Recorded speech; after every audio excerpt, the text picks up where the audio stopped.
गांव के एक कोने में एक बहुत पुरानी हवेली खड़ी थी।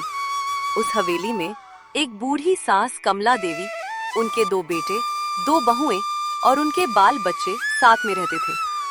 पूरा घर एकदम भरा पूरा और रौनक से गुलजार रहता था।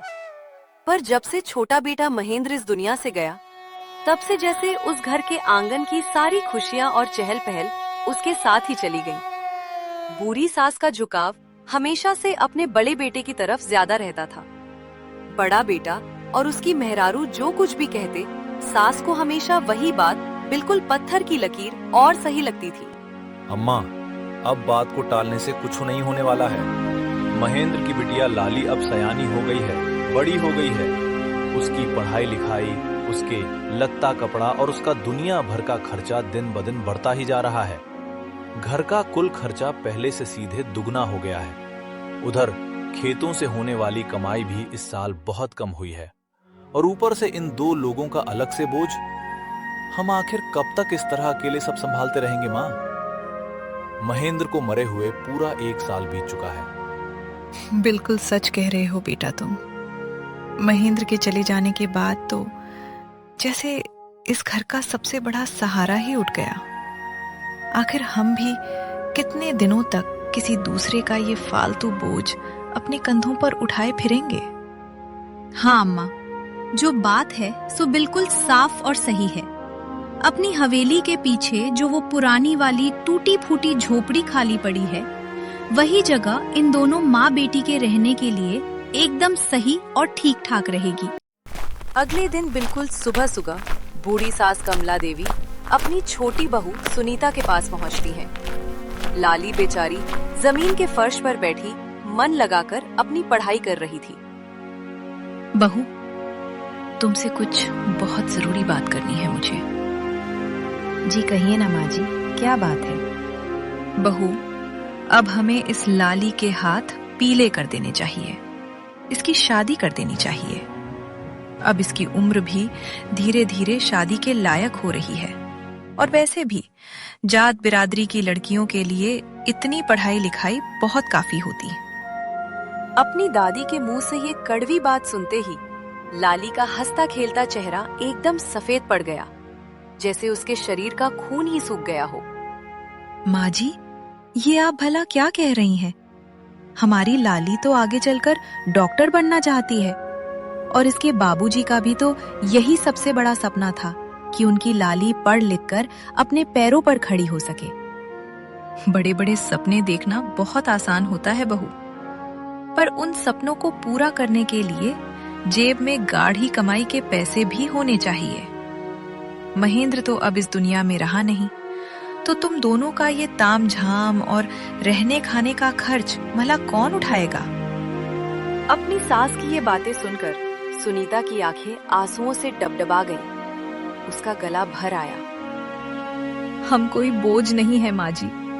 ये घर और ये हवेली जितनी वीरेंद्र भैया यानी रघुवीर भैया की है, उतनी ही मेरे पति महेंद्र की भी थी। क्या इस घर जमीन के हिस्से में हमारा कोई अधिकार, कोई हक नहीं है? सुनीता अभी अपनी बात पूरी भी नहीं कर पाई थी कि तभी अचानक कमरे का दरवाजा खटखटाते हुए रघुवीर और उसकी पत्नी धनिया अंदर आ धमकते हैं। बात बिल्कुल सीधी और साफ है सुनीता। जब इस घर में मेरा भाई ही नहीं रहा, तो अब तुम्हारा इस बड़ी हवेली में रहना किसी भी तरह से ठीक नहीं है। पीछे जो वो पुराना वाला टूटा घर है, वही अब से तुम दोनों के लिए सबसे बढ़िया रहेगा। चाचा जी, ये घर जितना आपका है उतना ही हमारा भी है। अगर आज मेरे पिताजी जिंदा होते तो क्या तब भी आप हम दोनों को इस तरह घर से बाहर जाने के लिए कहते? चलो लाली बेटा, जिस घर में अपने होने का हक भी भीख में मांगना पड़े, वहाँ एक पल भी रुकना हमारे स्वाभिमान के खिलाफ है।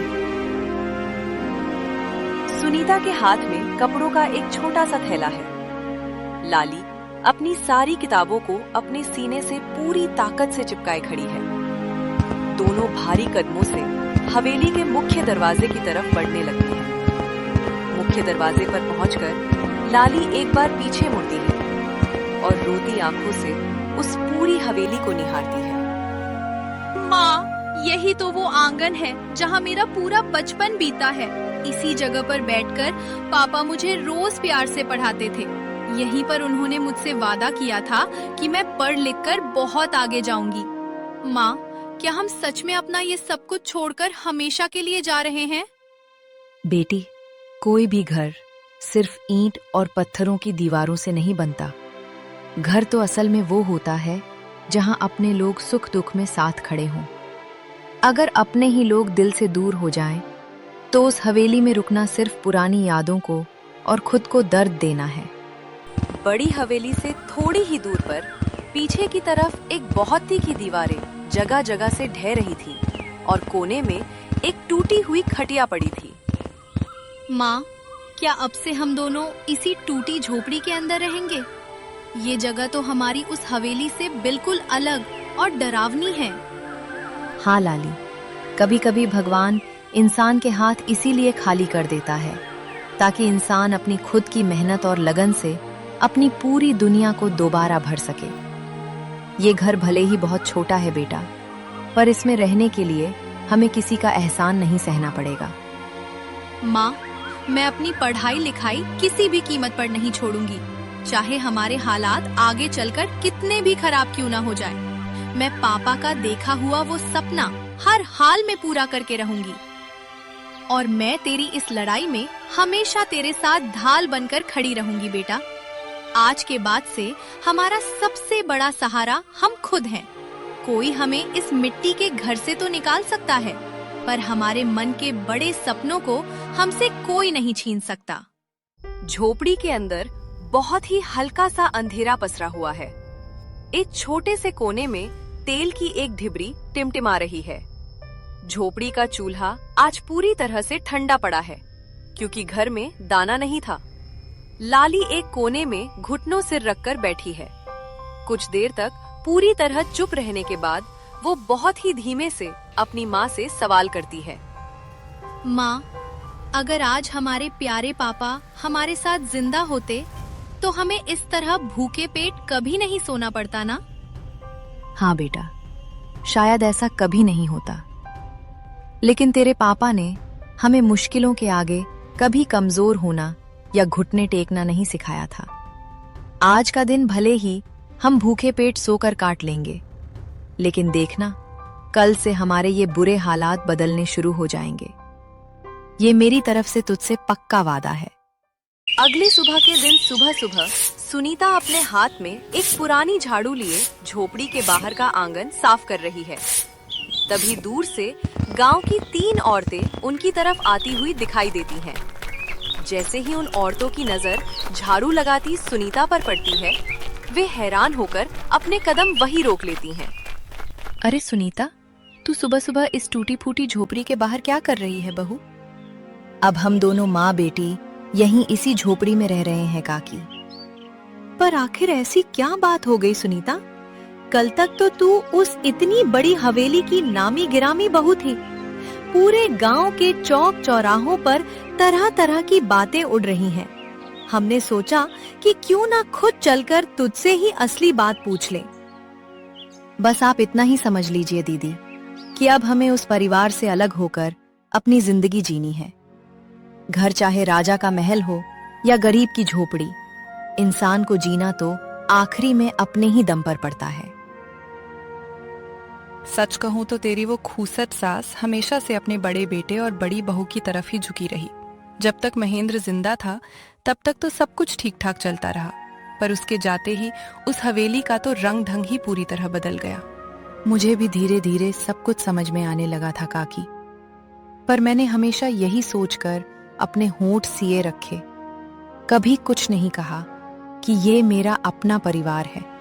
आज नहीं तो कल सब कुछ अपने आप संभल जाएगा। तू खुद को इस गांव में अकेली मत समझना सुनीता। ये पूरा गांव इस मुसीबत की घड़ी में तेरे साथ खड़ा है। तेरी दिन रात की मेहनत और तेरी सच्चाई को गांव का बच्चा बच्चा बहुत अच्छे से जानता है।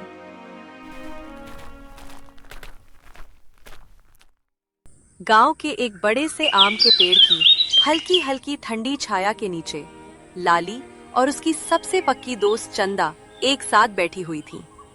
हवा में चारों तरफ मिट्टी की सौंधी सौंधी खुशबू महक रही थी।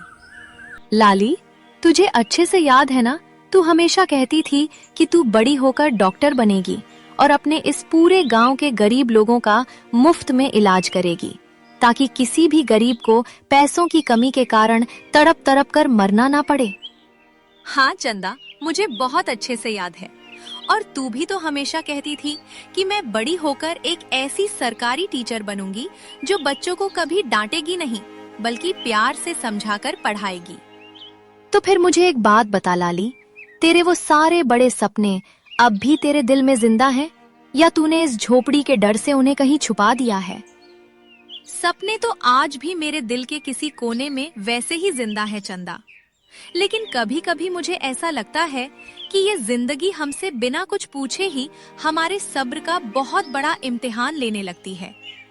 इम्तिहान तो भगवान हमेशा उन्हीं लोगों का लेता है जिनके अंदर कुछ बड़ा करने की काबिलियत और दम होता है। तू तो पूरे स्कूल में पढ़ाई लिखाई में सबसे तेज है। अगर तू ही इस तरह हिम्मत हार जाएगी तो गांव की बाकी लड़कियां भला किससे आगे बढ़ने की प्रेरणा लेंगी? चंदा, अब आगे की पढ़ाई जारी रखना शायद मेरे लिए इतना आसान नहीं रह गया है। मेरे घर की बदतर हालत तो तू अपनी आंखों से देख ही रही है। नई किताबें, स्कूल की फीस, यूनिफॉर्म, हमारे पास फूटी कौड़ी भी नहीं बची है कि मैं अपने सपनों को आगे बढ़ा सकूं। पैसों की कमी होने का मतलब ये कतई नहीं होता लाली कि हमारे सपनों में भी कमी आ गई है। आगे बढ़ने का रास्ता थोड़ा मुश्किल जरूर है, पर पूरी तरह से बंद नहीं हुआ है। हम दोनों मिलकर कोई न कोई रास्ता जरूर निकाल लेंगे। तू बस किसी भी हाल में हिम्मत मत हार। लाली ने अपनी दोस्त चंदा के चेहरे की तरफ देखा। आज बहुत दिनों के बाद पहली बार उसके सहमे हुए चेहरे पर डर की जगह एक अनोखा भरोसा और विश्वास दिखाई दे रहा था। सूरज धीरे धीरे अस्त होने की ओर बढ़ रहा था। गांव में हल्की हल्की ठंडी हवा चल रही थी। सुनीता और लाली अपनी झोपड़ी के बाहर एक चटाई पर चुपचाप गुमसुम बैठी थीं। लाली की स्कूल की किताबें उसकी गोद में बंद पड़ी थीं। तभी अचानक झोपड़ी के पीछे से किसी जानी पहचानी औरत की आवाज गूंजती है। सुनीता, अरे सुनीता, तू यहाँ बाहर इस तरह घोर उदासी में डूबी क्यों बैठी है री? दोनों माँ बेटी ने चौंक कर पीछे मुड़कर देखा। उनके सामने सुनीता की बरसों पुरानी बचपन की पक्की सहेली सजनी खड़ी थी। सजनी, मुझे कुछ समझ नहीं आ रहा है कि मैं आगे क्या करूं, कहां जाऊं। लाली की आगे की पढ़ाई लिखाई आखिर कैसे चल पाएगी? स्कूल की भारी फीस, नई किताबें, कपड़े, हमारे पास तो खाने तक के पैसे नहीं हैं। मैं चाहकर भी अपनी बच्ची के लिए कुछ नहीं कर पा रही हूँ। देख सुनीता, इस तरह बैठकर आंसू बहाने से और रोने धोने से बात बिल्कुल नहीं बनेगी। हमें अब हाथ पैर मारकर काम के नए रास्ते ढूंढने ही पड़ेंगे। मेरी बात ध्यान से सुन।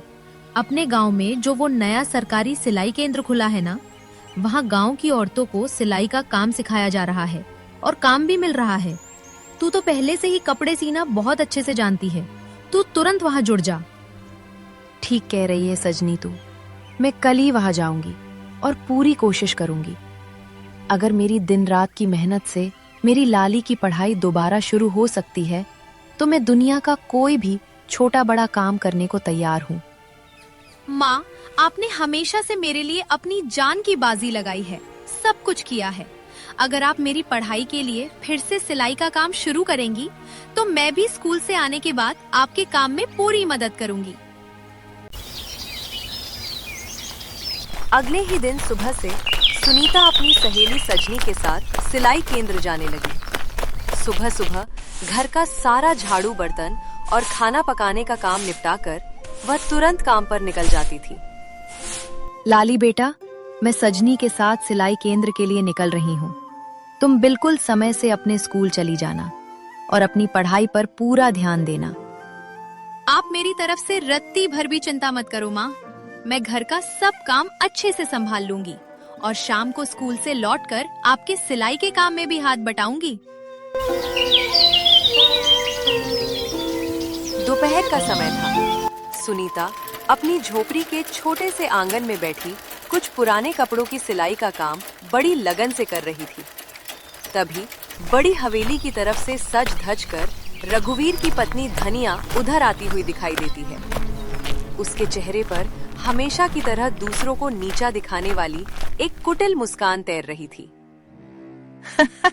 अरे वाह भाई वाह, अब तो हमारी बड़ी हवेली की महारानी साहिबा भी लोगों के फटे पुराने कपड़े सिलने का काम करने लगी हैं। लगता है कि इन बुरे हालातों ने तुम्हें बहुत जल्दी तुम्हारी असली औकात और सही जगह दिखा दी है। पर सुनीता, इस थोड़े से काम से भला क्या होगा? तुम्हारे घर में तो 2 वक्त की सूखी रोटी भी बहुत मुश्किल से नसीब होती होगी। चाची, हमारे हालात चाहे आज जैसे भी खराब हो, पर हम दोनों माँ बेटी ईमानदारी की मेहनत से सम्मान के साथ जीना बहुत अच्छे से जानते हैं।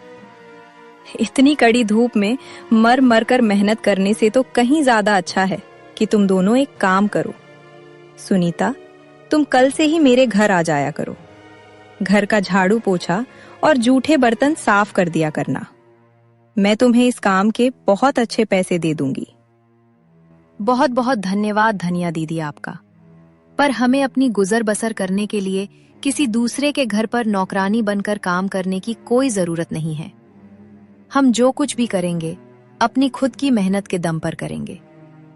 मेरी माँ बिल्कुल सही कह रही है चाची।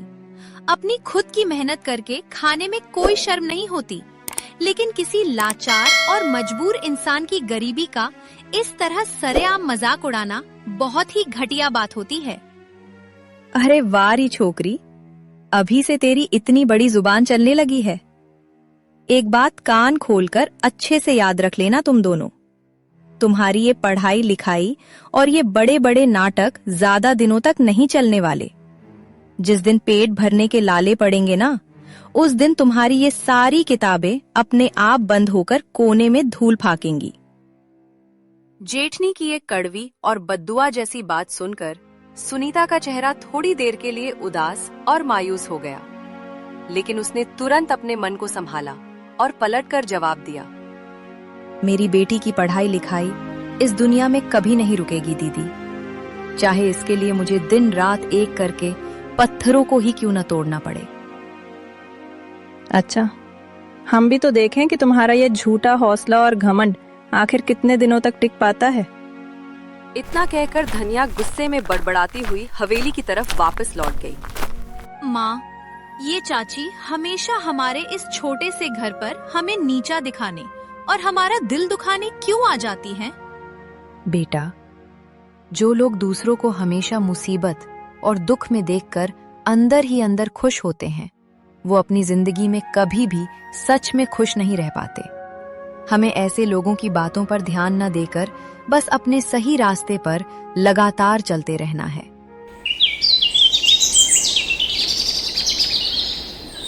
अगले दिन स्कूल की छुट्टी होने के बाद लाली अपनी सबसे पक्की सहेली चंदा के साथ पैदल पैदल अपने घर की ओर लौट रही थी। लाली, अगले हफ्ते हमारे पूरे स्कूल में जो बहुत बड़ी विज्ञान प्रतियोगिता होने वाली है, उसमें तू अपना नाम लिखवा रही है ना?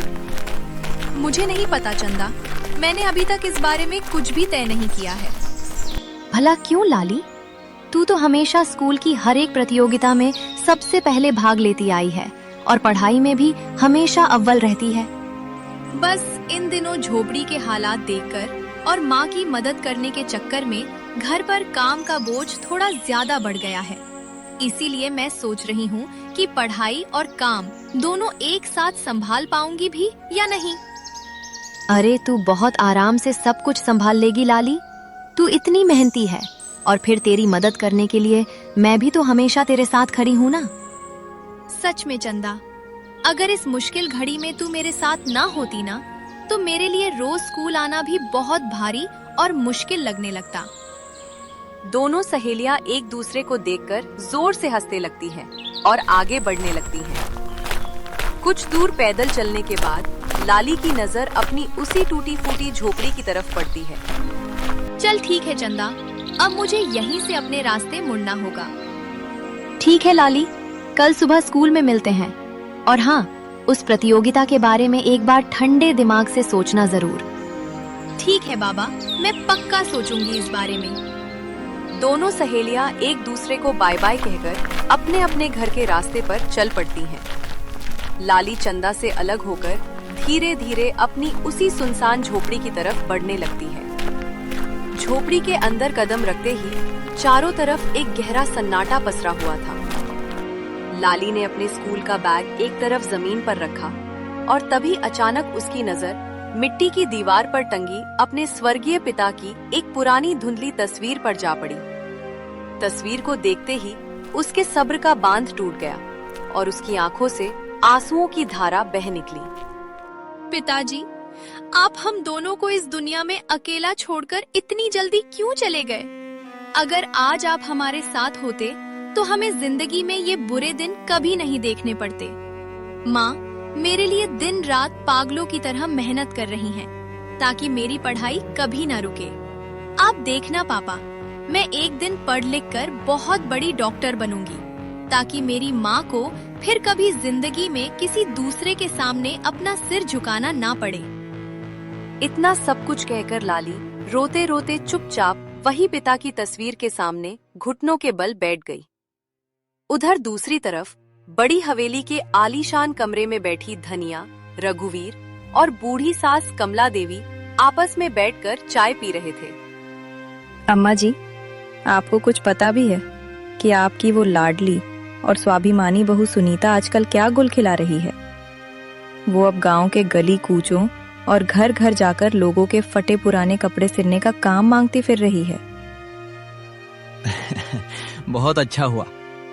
उसके सिर पर जो अपनी मायके का और अपनी ईमानदारी का बड़ा घमंड चढ़ा हुआ था ना, उसका ये करारा नतीजा अब उसे अच्छे से समझ में आ रहा होगा। जिसे कल तक इस बड़ी हवेली की रानी और मालकिन बनकर ठाठ से रहना था, वो अब दूसरों के घरों के चीथड़े सिल रही है। यही असल में उसकी असली औकात है। और उसकी वो लाडली बिटिया लाली, वो तो आज भी ऐसे सज धज कर स्कूल जाती है जैसे कल को कोई बहुत बड़ी कलेक्टर या अफसर बनने वाली हो। जिन लोगों को अपनी असली औकात भूल जाने की बहुत बुरी बीमारी होती है ना बहू, ये वक्त उन्हें बहुत ही जल्दी आईना दिखाकर जमीन पर ला पटकता है। ये तीनों आपस में एक साथ बैठकर सुनीता और लाली की बेबसी का मजाक उड़ाते हुए जोर जोर से ठहाके मार मार कर हंसने लगे, मानो किसी दूसरे के घोर दुख और लाचारी में ही उन्हें दुनिया का सबसे बड़ा सुख मिल रहा हो। अब शाम का समय हो चुका था और सूरज धीरे धीरे पहाड़ों के पीछे ढलने लगा था। सुनीता दिन भर सिलाई केंद्र में कमर तोड़ काम करके बुरी तरह थकी हारी अपनी झोपड़ी में वापस लौटती है। लाली अपनी माँ को थका हुआ देखकर तुरंत दौड़कर उसके पास पानी लेकर आती है। माँ, आप रोज हमारे लिए इतनी कड़ी धूप में पागलों की तरह मेहनत करती हो। आपको इस तरह हर समय थका हुआ देखकर मेरा दिल बहुत दुखता है। मैं सोच रही थी कि अब से मैं भी पढ़ाई के साथ साथ आपकी कुछ मदद सिलाई में कर दिया करूं। तू मेरी मदद करेगी? लेकिन भला कैसे लाली? अगर तू भी इस छोटी सी उम्र में काम धंधे में लग जाएगी तो तुझे अपनी पढ़ाई लिखाई के लिए समय कहाँ से मिलेगा? मैं किसी भी कीमत पर ये नहीं चाहती कि मेरी वजह से तेरी पढ़ाई पर जरा सा भी बुरा असर पड़े। लाली अपनी माँ की बात सुनकर कुछ पलों के लिए गहरे सोच में डूब जाती है। फिर अचानक उसके मुरझाए हुए चेहरे पर एक अनोखी चमक और खुशी दौड़ जाती है। वह बहुत ही उत्साह के साथ उछलकर बोलती है, माँ, मुझे अभी अभी एक बहुत ही शानदार और अनोखा तरीका सूझा है। एक ऐसा काम जिसे मैं अपनी पढ़ाई लिखाई को बिना छोड़े बहुत आसानी से घर बैठे कर सकती हूँ। कैसा तरीका बेटा? मुझे भी तो बता जरा। माँ, जब आप सिलाई केंद्र में कपड़े सिलती हो तो वहाँ कपड़ों के बहुत सारे छोटे छोटे बेकार टुकड़े बच जाते हैं ना। हम उन फालतू कपड़ों के टुकड़ों को इकट्ठा करके उनसे बहुत सुंदर सुंदर चीजें घर पर बना सकते हैं, जैसे कि हाथ के बने थैले, छोटे छोटे सुंदर पायदान और मेज पर बिछाने वाले मैट। सुनीता अपनी बेटी की ये अनोखी और समझदारी भरी बात बहुत ही ध्यान लगाकर सुनने लगती है। लाली अपनी बात को आगे बढ़ाते हुए कहती है, माँ, आप तो कपड़े सिलने का और उन पर कढ़ाई करने का काम बहुत ही लाजवाब करती हो। अगर हम उन बेकार कपड़ों के टुकड़ों से कुछ बिल्कुल नए और अलग डिजाइन के बैग और कालीन तैयार कर लें, तो हम उन्हें गांव और शहर के बाजार में बहुत अच्छे दामों में बेच सकते हैं। लेकिन लाली बेटा, क्या आज के इस जमाने में लोग हमारे हाथ से बने इन पुराने कपड़ों के सामानों को सच में खरीदेंगे? क्यों नहीं खरीदेंगे माँ? आजकल तो बाजार में लोग हाथ से बनी हुई अनोखी चीजों को बहुत ज्यादा पसंद करते हैं और हमारे पास तो कपड़ों के टुकड़े बिल्कुल मुफ्त में मिल जाएंगे। इसमें बस हमारी थोड़ी सी कड़ी मेहनत ही लगेगी। सुनीता का कुछ देर तक चुपचाप बैठकर मन ही मन लाली की इस तरकीब के बारे में सोचती रही। फिर उसने गर्व से भरी निगाहों से अपनी लाडली बेटी की तरफ देखा। उसकी आवाज में एक अजीब सी नरमी और धीमापन था।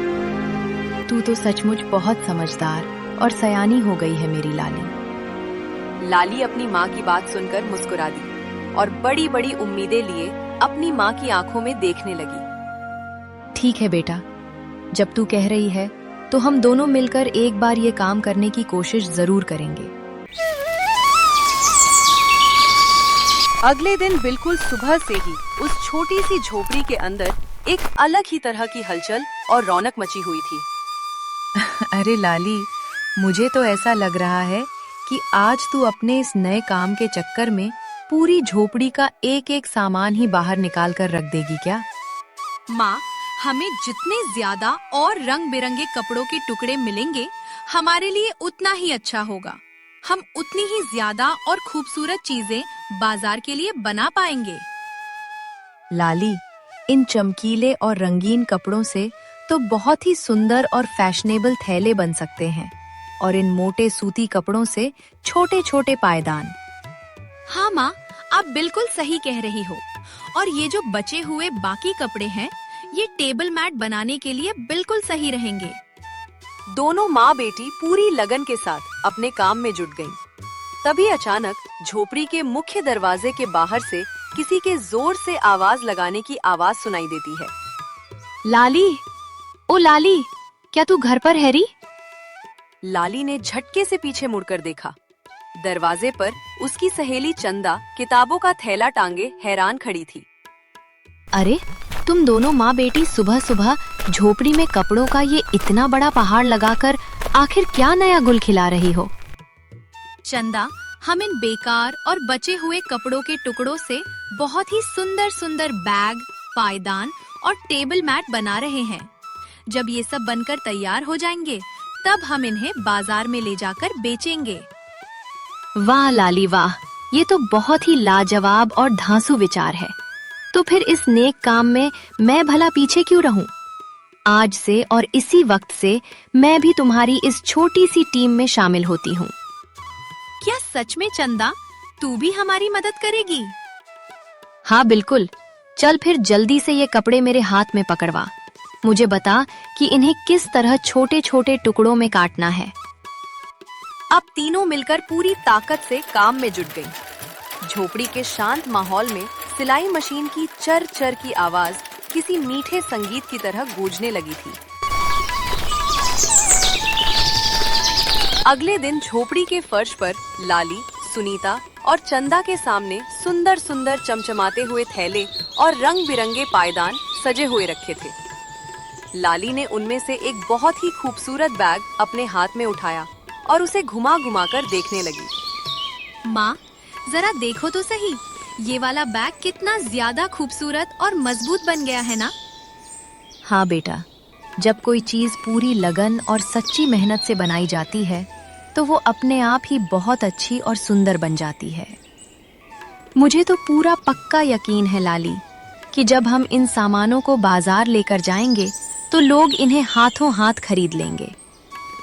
अगर आज बाजार में हमारे बनाए हुए सिर्फ 2-4 बैग भी बिक गए ना चंदा, तो हमारी ये कई दिनों की कड़ी मेहनत पूरी तरह से सफल हो जाएगी। अगर उस ऊपर वाले भगवान की मर्जी होगी तो सब कुछ बहुत अच्छे से बिक जाएगा बेटा। तो फिर अब देर किस बात की है भला? चलो जल्दी से इन सारे सामानों को समेटो और इन्हें लेकर सीधे बाजार की तरफ कूच करते हैं। तीनों मिलकर सारे बैग और पायदानों को बड़े बड़े झोलों में भरती हैं और भारी उम्मीदें लिए बाजार की ओर पैदल ही निकल पड़ती हैं।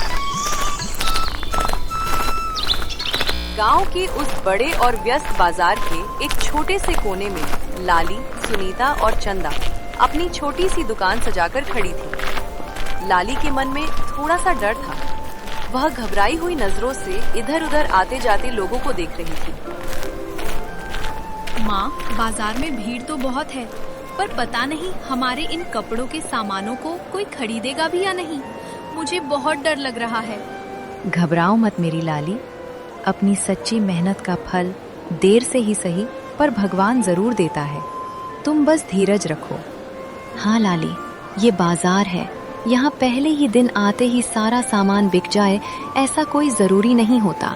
पर तुम देखना, कोई न कोई पारखी इंसान यहाँ जरूर रुकेगा। इंसान की हुई मेहनत कभी भी पूरी तरह से बेकार नहीं जाती बेटा। थोड़ा सा सब्र रखो, सब अच्छा होगा।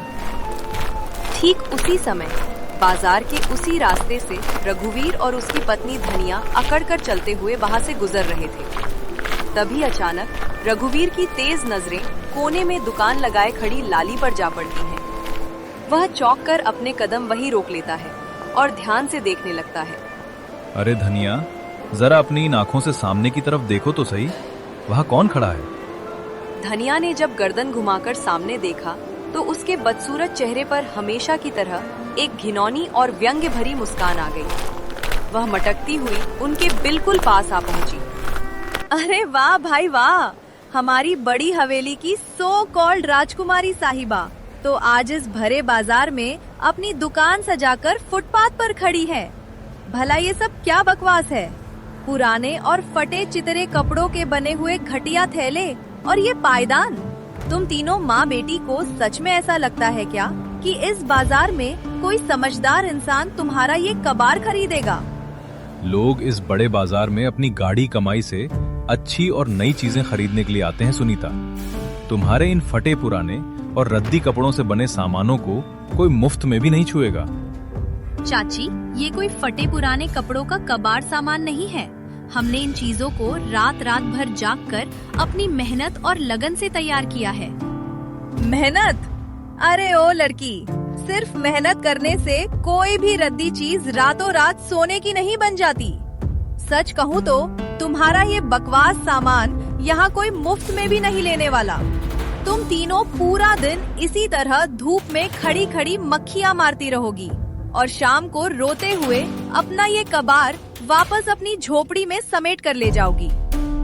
इतना कहकर रघुवीर और धनिया दोनों लाली की बेबसी पर जोर जोर से हंसने लगे। चाचा जी, आप आज भले ही हमारा कितना भी मजाक उड़ा लें, पर एक दिन देखना, यही बेकार कपड़ों का सामान हमारी इस कड़ी मेहनत की असली पहचान बनेगा। रघुवीर और धनिया ने एक बार फिर से उन तीनों को बहुत ही हिकारत और उपहास भरी नजरों से देखा और हंसते हंसते वहां से आगे बढ़ गए। कुछ ही देर के बाद लाली, सुनीता और चंदा चुपचाप वहीं उदास मन से खड़ी रहीं। उनके आसपास से सैकड़ों लोग आ जा रहे थे, लेकिन कोई भी उनकी उस छोटी सी दुकान की तरफ रुककर ध्यान नहीं दे रहा था। चंदा, बाजार के इस रास्ते से इतने सारे अमीर लोग गुजर रहे हैं, लेकिन कोई भी हमारे सामान को देखने के लिए एक पल को रुक तक नहीं रहा है। मुझे अब सचमुच बहुत ज्यादा डर लग रहा है। अगर आज शाम तक हमारा एक भी बैग नहीं बिका तो हम क्या करेंगे? सच कहूँ तो लाली, डर तो मुझे भी अंदर से बहुत लग रहा है।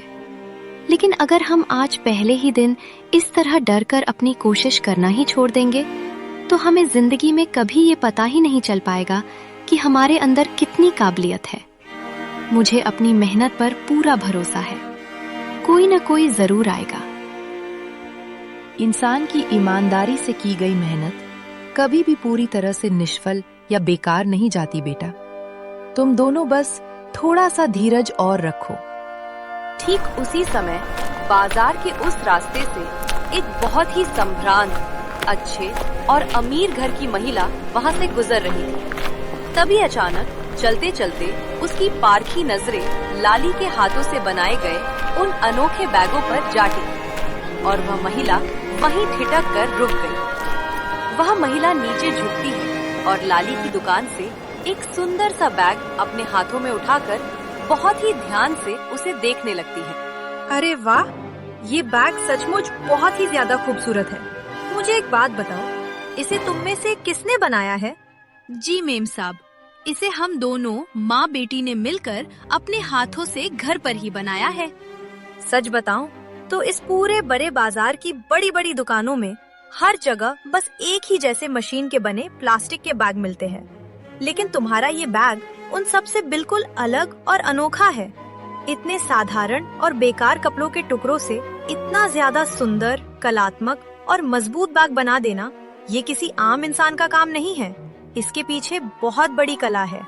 उस अमीर महिला के मुंह से अपने काम की इतनी बड़ी तारीफ सुनते ही लाली की उदास आंखों में उम्मीद और खुशी के आंसू चमकने लगे। बेटी, मुझे ये वाला बैग अभी के अभी दे दो, और वो जो कोने में नीले रंग का सुंदर बैग रखा है ना, वो भी मुझे दे दो। मुझे पूरा यकीन है कि मेरी कॉलेज जाने वाली बेटी को तुम्हारा ये हाथ का बना बैग बहुत ज्यादा पसंद आएगा। मेम साहब, क्या आप सचमुच हमारे इस गरीब के हाथ के बने बैग को खरीदना चाहती हैं? क्यों भला? तुम्हें क्या ऐसा लग रहा है कि मैं यहाँ खड़ी होकर तुमसे कोई मजाक कर रही हूँ? उस महिला की बात सुनकर लाली, सुनीता और चंदा तीनों के चेहरों पर एक बहुत ही प्यारी और हल्की सी मुस्कान आ गई।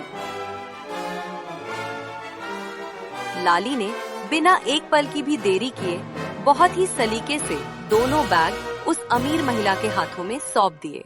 बेटी, तुम इसी तरह पूरी ईमानदारी और लगन से अपनी मेहनत जारी रखना। देखना, एक दिन ये पूरा जमाना और इस गांव के लोग तुम्हारी इस कला को जरूर पहचानेंगे। उस दिन के बाद से तो जैसे लाली और सुनीता के दिन ही पूरी तरह से पलट गए। जब भी लाली बाजार में अपनी दुकान लगाती, अक्सर उसकी दुकान के सामने ग्राहकों की एक बहुत बड़ी भीड़ जमा हो जाती थी। लाली बेटा, कुछ महीने पहले तक तो हमें ये भी समझ नहीं आ रहा था कि हम अगले दिन क्या खाएंगे और अपनी जिंदगी को आगे कैसे बढ़ाएंगे। और आज का ये शुभ दिन देखो, बड़े बड़े रईस लोग खुद चलकर तुम्हारा ये सामान खरीदने के लिए लाइन लगाकर खड़े रहते हैं। माँ, ये सब और कुछ नहीं बल्कि हम दोनों की दिन रात की कड़ी मेहनत का नतीजा है, और सबसे बढ़कर संकट के समय में दिखाई गई आपकी वो गजब की हिम्मत का फल है। अगर उस दिन हवेली से निकलने के बाद आपने रोने के बजाय मेरा साथ ना दिया होता तो शायद मैं अपनी जिंदगी में इतना बड़ा काम करने के बारे में कभी सोच भी नहीं पाती। दोपहर का समय था। बाजार में चारों तरफ बहुत ज्यादा चहल पहल और शोरगुल मचा हुआ था। बाजार के जिस कोने पर लाली अपनी छोटी सी दुकान लगाकर कपड़ों के बैग बेचती थी, ठीक उसी के बिल्कुल सामने रघुवीर की प्लास्टिक के बैग और थैलियों की एक बहुत बड़ी दुकान भी हुआ करती थी। कुछ महीनों पहले तक रघुवीर की उस दुकान पर ग्राहकों की बहुत भारी भीड़ लगी रहती थी, लेकिन जब से लाली के कपड़ों के बैग बाजार में आए, रघुवीर की दुकान पूरी तरह से सूनी और खाली पड़ गई थी।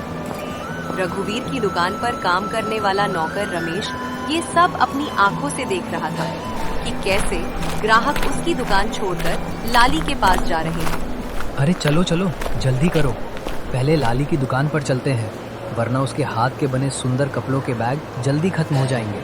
उसके बैग बहुत ही ज्यादा मजबूत होते हैं, टिकाऊ होते हैं और दिखने में भी बिल्कुल आधुनिक और सुंदर लगते हैं। हाँ भाई हाँ, और सबसे ज्यादा तारीफ की बात तो ये है कि वो लड़की फटे पुराने और बेकार कपड़ों के टुकड़ों से इतने काम की और इतनी लाजवाब चीजें बना देती है।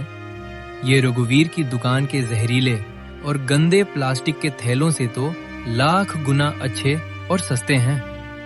नौकर रमेश ने जब अपनी आंखों के सामने अपने मालिक का पूरा धंधा चौपट होते देखा तो वो बुरी तरह से परेशान और खौफजदा हो गया। जैसे ही शाम हुई, वो उल्टे पैरों भागता हुआ सीधे बड़ी हवेली पहुंचा, जहां रघुवीर अकेला बैठा हुक्का पी रहा था।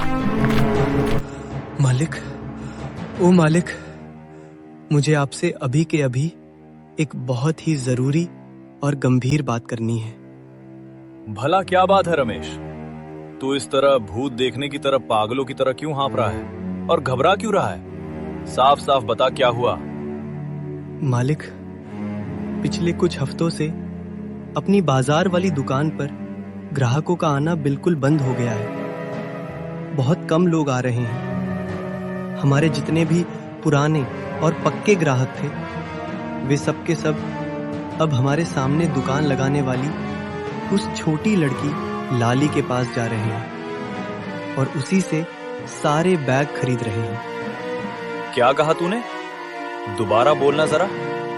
उन सब मामूली ग्राहकों की इतनी हिम्मत कि वे मेरी इतनी बड़ी दुकान को छोड़ रहे हैं? जी हाँ मालिक, मैं बिल्कुल सच कह रहा हूँ। बाजार के सारे लोग आपस में कह रहे थे कि लाली के हाथ के बने कपड़ों के बैग हमारे प्लास्टिक के बैगों से कहीं ज्यादा मजबूत, सस्ते और दिखने में भी बहुत ज्यादा सुंदर हैं। इसीलिए अब सब के सब आंख मूंद कर उसी के पास दौड़े चले जा रहे हैं। अपने ही नौकर के मुंह से अपनी बर्बादी की ये बात सुनते ही रघुवीर का पूरा चेहरा गुस्से और जलन के मारे एकदम तमतमा उठा।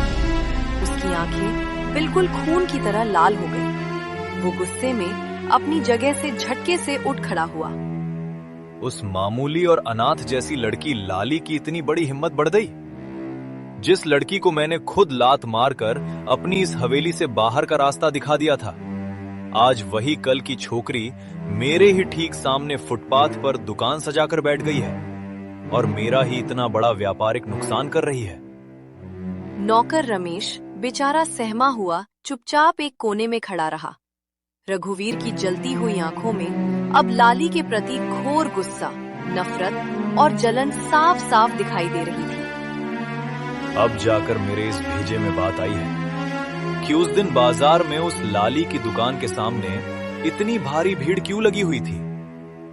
लगता है कि अब वो वक्त आ गया है जब मुझे खुद बाजार जाकर उस लाली को उसकी असली औकात और उसकी सही जगह याद दिलानी ही पड़ेगी।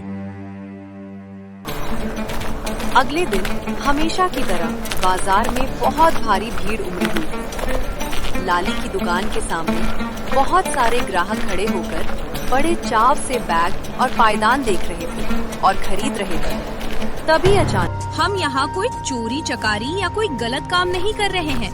हम बस अपने हाथों की कला और अपनी सच्ची मेहनत के दम पर अपना जीवन सम्मान से चलाने की कोशिश कर रहे हैं। इसमें भला गलत क्या है?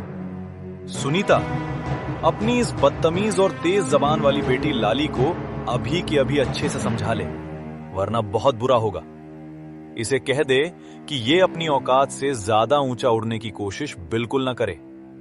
अगर आज के बाद तुम दोनों ने मेरी बात नहीं मानी और अपनी ये दुकान यहां से नहीं हटाई, तो याद रखना, इस पूरे बाजार में तुम दोनों का कदम रखना और यहां टिकना मैं पूरी तरह से हराम कर दूंगा। रघुवीर जी, आप एक इतनी छोटी सी बच्ची पर इस तरह सरेआम बाजार में क्यों चिल्ला रहे हैं? ये लड़की जो कुछ भी कह रही है बिल्कुल सही कह रही है। वो बेचारी किसी का हक नहीं मार रही, बल्कि अपनी दिन रात की मेहनत से काम कर रही है। आप भला उसे काम करने से क्यों रोक रहे हैं? और सच कहें तो रघुवीर भाई, इस लाली के हाथ के बने कपड़ों के बैग आपकी दुकान के उन घटिया प्लास्टिक के थैलों से लाख गुना ज्यादा मजबूत और अच्छे हैं। इसीलिए हम सब अपनी मर्जी से इसके पास आकर सामान खरीद रहे हैं। इसमें इस बच्ची की क्या गलती है भला? अच्छा, तो अब तुम सब के सब मिलकर इस बाजार में इस अनाथ लड़की का साथ दे रहे हो ना? दे लो, जितना साथ देना है दे लो, लेकिन मेरी एक बात आज गांठ बांधकर अच्छे से याद रखना तुम सब। इस बाजार के अंदर इस लड़की की ये कबाड़ की दुकान अब ज्यादा दिनों तक नहीं चल पाएगी। मैं भी देखता हूँ कि इसे यहाँ कौन दुकान लगाने देता है। इतना कहकर रघुवीर गुस्से में पूरी तरह तिलमिला उठा और तेज तेज कदम बढ़ाता हुआ बाजार से अपनी हवेली की तरफ वापस चला गया।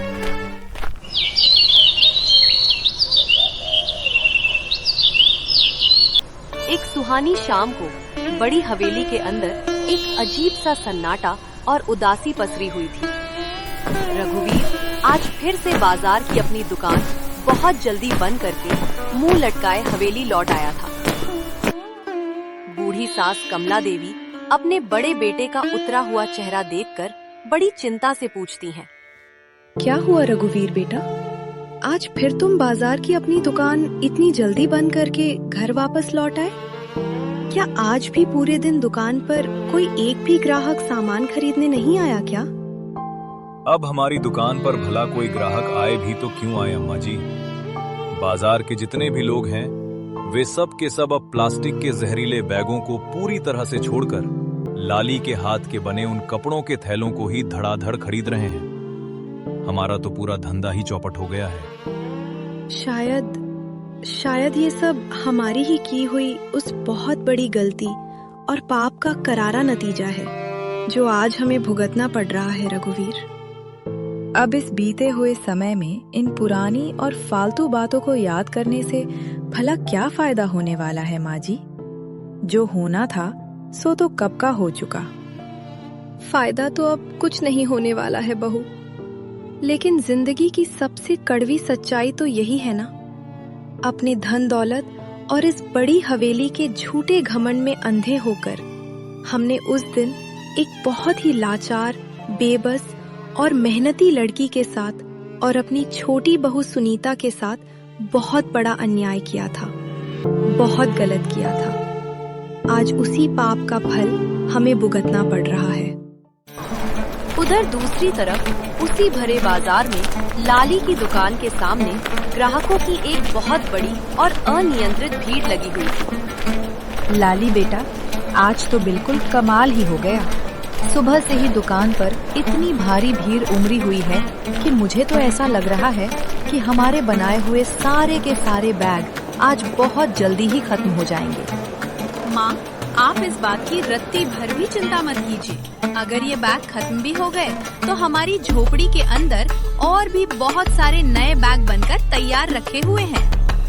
सच कहूँ लाली बेटी, तुम्हारे हाथ के बनाए गए ये कपड़ों के बैग सचमुच बहुत ही ज्यादा लाजवाब और मजबूत होते हैं। पिछले महीने मैंने तुम्हारी दुकान से जो एक बैग खरीदा था वो आज भी इस्तेमाल करने के बाद बिल्कुल नए जैसा का वैसा ही चमक रहा है। हाँ बेटी, अब तो पूरे शहर और दूर दूर के गांवों से लोग सिर्फ तुम्हारी इसी दुकान का नाम पूछते पूछते और ढूंढते हुए यहाँ आते हैं। तुम्हारे हाथ की ये कला और तुम्हारा ये काम अब हमारे पूरे इलाके में बहुत ज्यादा मशहूर हो चुका है। एक वो भी समय था मेरी लाली, जब हमारे पास इस दुनिया में रहने के लिए छत और खाने के लिए दाना तक नहीं बचा था। और आज का ये खुशनुमा दिन देखो कि उस दयालु भगवान ने हमारी मेहनत को देखकर हमें दुनिया की हर एक खुशी और सब कुछ दे दिया है। माँ, ये जो कुछ भी आज हमारे पास है ये सब और किसी वजह से नहीं बल्कि संकट के उस सबसे काले दौर में दिखाई गई आपकी उस महान हिम्मत, आपकी अटूट प्रेरणा और मुझ पर जताए गए आपके अटूट विश्वास की वजह से ही मुमकिन हो पाया है माँ। अगर आप साथ न होती तो मैं आज कुछ भी नहीं होती। दोनों माँ बेटी की आंखों में आज दुख के नहीं बल्कि अपनी अटूट मेहनत, लगन और स्वाभिमान की जीत के सुखद आंसू थे।